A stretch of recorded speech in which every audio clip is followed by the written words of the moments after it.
Habits and Mindset Hunter. Chasseur d'habitudes et d'état d'esprit. Cazador de hábitos y mentalidad. Un état d'esprit innovant pour une vie épanouie. Une émission de et avec Melika Badreddine. Bonjour les amis, comment ça va ?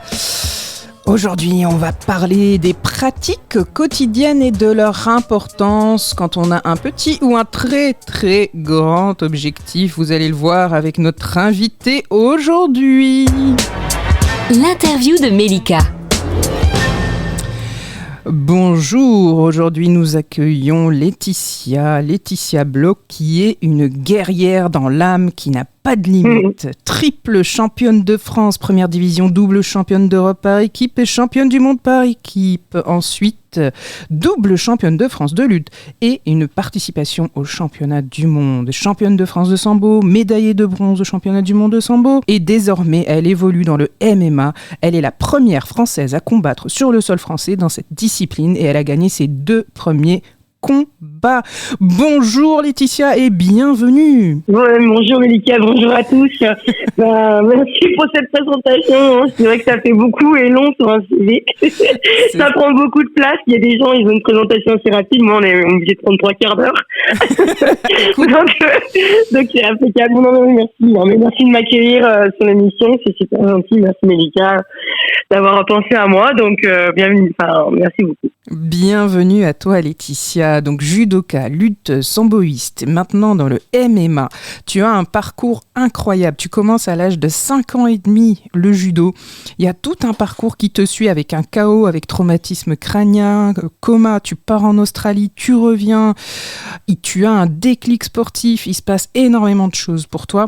Ma question pour toi Laetitia, c'est comment tu intègres tout ça dans des pratiques au quotidien, de petites pratiques? Comment tu fais pour tenir cette discipline et cet engagement? Qu'est-ce qui fait que dans ton mental, tu es cette guerrière incroyable? Déjà, je pars du principe que chaque matin, et c'est ce que je dis aux gens, mon but, c'est d'être la meilleure version de moi-même. Peu importe, après, là, on parle d'un niveau sportif pour ma part, où je me lève en disant qu'est-ce que je peux mettre en place aujourd'hui pour être meilleure et la plus optimale possible dans ma journée des MMA, par exemple, dans mes entraînements. Comme là, j'ai une journée d'entraînement qui arrive à midi, puis le soir.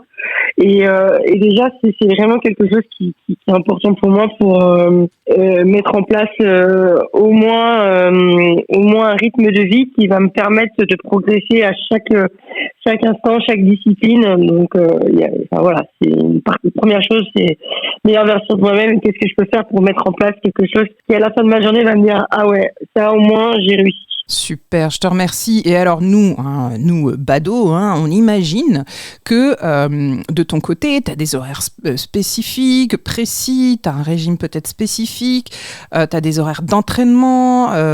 Quelle est ta discipline quotidienne qui va faire que à la fin, effectivement, tu vas faire tes championnats, tu vas les gagner, tu vas tout éclater? Comment tu fais pour ça au quotidien? Bon, sachez que j'ai pas de frosties magiques qui me permettent de tenir une journée de dingue. Je me demande qu'est-ce que tu manges au petit déjeuner. Non, j'ai pas des frosties magiques. Alors peut-être le petit cadeau à l'intérieur qui me fait plaisir, mais non.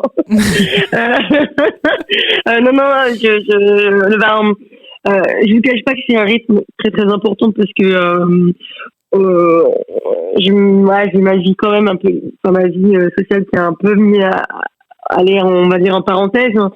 En même temps, avec le Covid, vu la conjoncture actuelle, ça va parce que finalement, on est enfermé chez nous, donc ça arrange. Il y a déjà une moitié de partie des choses qui sont faites. Non, en fait, c'est vraiment dans le sportif de haut niveau, on a vraiment besoin de mettre des choses en place. Parce que j'ai pu en aller à parfois 2 entraînements par jour de 2 heures, voire 3. Et quand je pars à Marseille, je me vois comme un stage entier, et même des 4 heures dans la journée. Donc le matin, vous vous réveillez, en gros, vous déjeunez quelque chose qui vous permet de tenir au moins les premiers entraînements. Donc on a un régime alimentaire assez particulier parce que bien sûr dans le sport de combat on a une catégorie de poids à respecter. On part s'entraîner, donc nous en l'occurrence quand je suis à Paris c'est à midi, on a le MMA, donc on part à l'entraînement, donc on a cette chance pour nous, étant donné qu'on est athlète de haut niveau, faut bien préciser que on nous a permis de nous garder la salle disponible pour qu'on s'entraîne les professionnels, puisque voilà, j'avoue, et ça me fait beaucoup de peine pour ceux qui n'y arrivent pas. Imaginez si nous, on ne nous permettait pas de nous entraîner, en fait, on arriverait sur des compétitions, sachant que pour avoir vu à l'œuvre les Russes, eux sont vraiment prêts dans les disciplines pour que ce soit que ce soit olympique ou MMA, eux ils s'entraînent vraiment, donc on a cette chance d'avoir aussi nous avoir aussi permis de continuer à nous entraîner. Et oui, on essaie de donner des heures de sommeil. Alors moi, ça arrive de travailler en plus. Donc là, vraiment, tout est millimétré, tout est préparé en se disant, bon, bah, aujourd'hui, c'est ça. Le matin, je me lève, petit déjeuner, entraînement, je rentre. Parfois, ça m'arrive, je rentre, il est 15h, je mange à 15h parce que, c'est comme l'entraînement est au midi à Paris. Je termine de manger, je repars m'entraîner, je reviens chez moi, je me pose, mais il est déjà 8h, donc c'est vraiment des grosses journées de charge. On essaye de se coucher, moi j'essaie de me coucher avant minuit, 23h, pour essayer justement d'optimiser le plus mon sommeil. Parce que une semaine c'est long, sur 5 jours, voire même le samedi puisque je m'entraîne. Il faut au moins arriver à encaisser la charge de travail qu'on va nous donner pour devenir meilleur le jour du combat. Pour ma part, ça sera bientôt le 1er juillet. 1er juillet, écoute, on sera avec toi. Merci Laetitia. Dernière petite question. Dis-moi, qu'est-ce que tu conseillerais à quelqu'un qui a un objectif, que ce soit sportif ou pas d'ailleurs? Qu'est-ce qui est la clé? Est-ce que selon toi, c'est l'organisation? Est-ce que c'est l'engagement dès le départ? Comment on fait pour maintenir la motivation? Donc toi, on sent que tu es animé par ce feu, mais comment on fait quand on n'a pas déjà d'emblée ce mental-là? Comment on fait pour aller vers ça et, en français, on va dire, garder cet engagement et tenir ses engagements déjà envers soi-même? Déjà, c'est vrai que c'est dur parce que c'est une sensation d'inconfort. Puisqu'aujourd'hui, vous voulez faire, beaucoup de gens veulent faire des choses. Je parle pas essentiellement de sport parce que je pense que tout le monde est touché à vouloir mettre en place quelque chose et qui est là, non, mais en fait, allez, demain, et je vais repousser ça à demain et en fait, oui, parce que c'est quelque chose de nouveau, ça génère une sensation d'inconfort. Les gens ont du mal à sortir de leur zone de confort. Donc, c'est vrai que c'est de la volonté d'appliquer et de vouloir se mettre un peu dans le rouge. Donc, je conseille vraiment aux gens déjà peut-être de se faire une liste le matin ou une liste en disant, voilà, qu'est-ce que je veux mettre en place dans ma journée aujourd'hui? Même si c'est beaucoup de choses, mais qu'à la fin, j'en ai fait une seule, c'est déjà gagné, c'est une belle récompense. Maintenant, c'est de savoir ce qu'ils veulent, puisqu'on entend beaucoup de gens qui se plaignent, ouais, mais moi, j'ai pris du poids, et moi, ceci, et moi, cela. Ouais, non, en fait, mettez en action ce que vous avez, ce que vous voulez. Après, c'est trop simple de se plaindre et de dire, j'y arrive pas. Ouais, mais est-ce que vous avez essayé? Non, mais voilà, en fait, c'est comme les gens qui ont du mal à se lever le matin. J'avais écouté un podcast d'une nana américaine qui disait, moi, en fait, je fais le compte à rebours d'une fusée. Et j'ai trouvé ça vraiment bien, en fait. Ah, c'est Mel Robbins. Le réveil. Ouais, c'est ça, exactement. Elle est géniale et donc je conseille, même les gens à aller l'écouter vraiment, où elle disait, le matin, en fait, j'y arrivais pas, et un jour, j'ai fait comme la fusée, j'ai dit 5, 4, 3, 2, 1, et go, je me levais. Et en fait, elle a réussi à vraiment changer son inconfort, en fait, ce qu'elle n'arrivait pas. Donc voilà, c'est vraiment, il faut...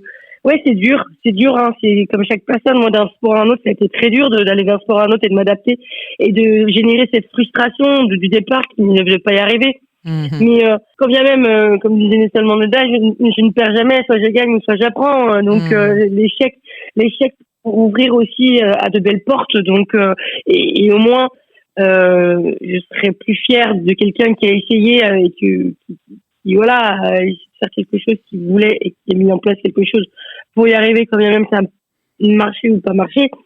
Que de quelqu'un qui se plaint tout le temps en disant non, c'est bon. Ouais, t'inquiète, demain. Ouais, ok, on est le 25 décembre, bientôt le 31 janvier. 31 décembre, pardon, c'est bientôt le jour de l'an, et en fait, jour de l'an, bonne résolution, et bim, il repart à zéro parce que on n'est pas encore sorti, la volonté, on n'a pas eu encore cette volonté de le faire, donc faites une liste, écoutez des podcasts, faites appel même à des gens qui peuvent vous aider, des psychologues, des préparateurs mentaux. Enfin, voilà, il y a plein de petites choses mises en place aujourd'hui avec Internet.